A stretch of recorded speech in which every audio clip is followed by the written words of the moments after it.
Hey guys, with only 5 weeks to Kona, I wanted to share some tips on how you guys can make sure that you're not overtraining because let's be real, sometimes the fear gets in, we just want to go, but that can hurt you more than actually help you. So let's dig in to make sure that you're staying healthy and having fun.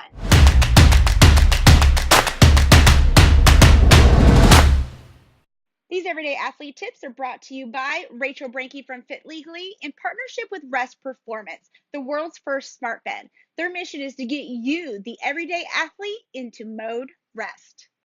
So, of course, all of us are age groupers. I don't think we have any professionals watching, but if you are, welcome. Hopefully I can teach you something, but you probably already know this. I'm not a fitness coach. I'm not a professional. I'm just an average, everyday age group athlete just trying to enjoy and succeed at this hobby of triathlon. And right now, I'm at the height of my training leading into the Ironman World Championships in Kona in 5 weeks. Like, oh my gosh, so that's like 4 weeks until I leave and like 3 weeks until my bike is gone, and oh my god, my heart just like started racing. But you know what, the thing about it is, and the reason this timing of this video is so great, is because I want to talk to you guys about overtraining and the negatives that can be for you. I know it's really easy for us to sit there and think, oh, overtraining, no danger in that. I don't have enough time to overtrain. But the reality is, it's not necessarily how many hours that you're doing, but the impact that the amount of hours that you are fitting into your busy schedule, how those are impacting your body and your life.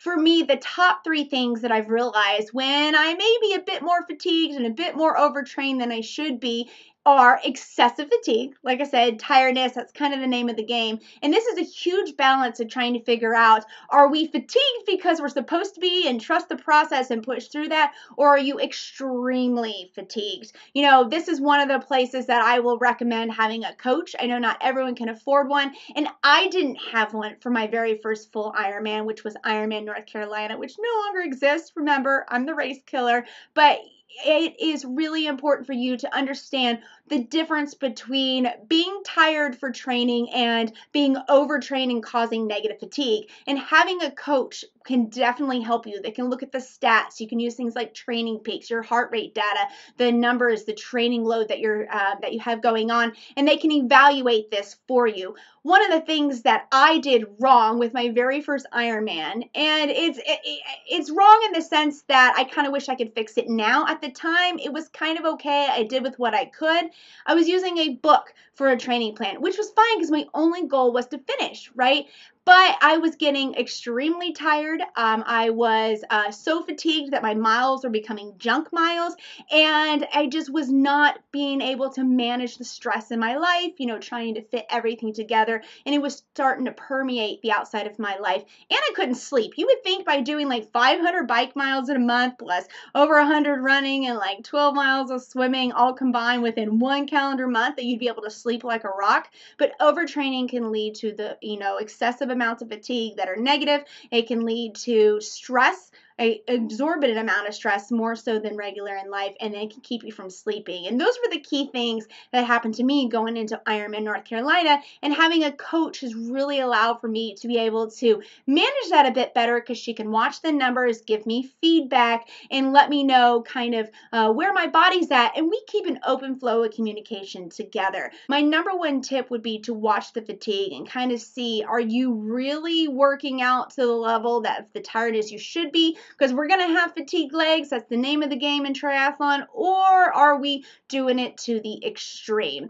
The second thing that I would look at is your training plan. Whether you're using a coach or you're not using a coach, identify whether or not you have like pullback weeks. This is one of the biggest things that I learned from having a coach, which I think is phenomenal and really allows for me to embrace these pullback weeks. Pullback weeks occur when you have really high amounts of high intensity or volume 1 week, and then the next week you pull back. You may have less intensity and less volume, and so it kind of is a graph, and it goes like this, and you see I'm going up, but like it builds as your mileage is supposed to build, but every week you're going up, then you're just pulling back a little bit, then you're going up a little more, and you're pulling back. Now again, I'm not a coach, so I don't know the scientific words to explain all of that. For me, I call them pullback weeks, and they allow me to be able to give myself some permission to enjoy that relaxing swim and that relaxing easy run. One of the issues that I had when I was using a book while it may have had these built-in pullback weeks, I wasn't necessarily able to embrace them because I had this fear and it was all me. I didn't have anybody to talk to. Having a coach, I have someone to talk to, right? I didn't have anyone to explain to me how important these pullback weeks were or extra rest days. So I was powering through and getting really tired and having all the negative things that I've already outlined for you. The other thing that I also noticed by going through a book was that when I had a change in schedule, I wasn't able to shift it around properly to avoid the bad amount of fatigue. I was then powering through because I was running in fear, literally running in fear, and I was just wanting to push through and keep going, and it was not good for me. I did finish Ironman North Carolina. I did fine, and it has set me up well, but I think I would have enjoyed the first season a lot more. I would have felt a lot less discouraged had to recognize the signs of being overly fatigued, not sleeping well, not necessarily eating well either, over amount of stress, and then being able to give myself the permission to embrace these pullback weeks, to be able to make sure that I'm staying on target. And the third tip to make sure you don't completely overdo Ironman training is to embrace rest days. I kind of just touched on it with point 2, but it's really hard, especially for someone like me who's going all the time, to give myself permission just to rest, just to be. You would think that it would just be easy, especially when your legs feel dead when you wake up on rest day. But I start to feel guilty. I start to have the fear, and then I'm like, oh, let me just go hike for a couple of miles. You have to trust the process of the plan that you're in, and you have to do that also in the context of making sure that you don't get too fatigued, because if you overdo it with an active recovery on a rest day when you really should have been resting, and again, nothing wrong with active recovery. This is a balance of doing too much, right? But if I don't want to put out too much in an active recovery, which should have been a rest day, that ends up making junk miles on that next week when I'm in build or when I have some high intensity work. So I hope this helps you guys just a little bit. Like I said, really, really timely with me going into Kona. I'm now up to 6 and 7 hour bricks, and I enjoy it. I love this distance. I love everything about it. Every year, though, this is about the time that I text my coach and I say, I'm not doing an Ironman next year. And she always goes, yeah, right. She knows that I'll be back, and I always do. I love the distance, but this video, I hope, really helps you. I'm actually going to replay it for myself to remind myself it's okay to rest. It's okay to say when you're fatigued. Just recognize the signs. How does your body respond? And just really trust yourself, trust your coach, and trust the process.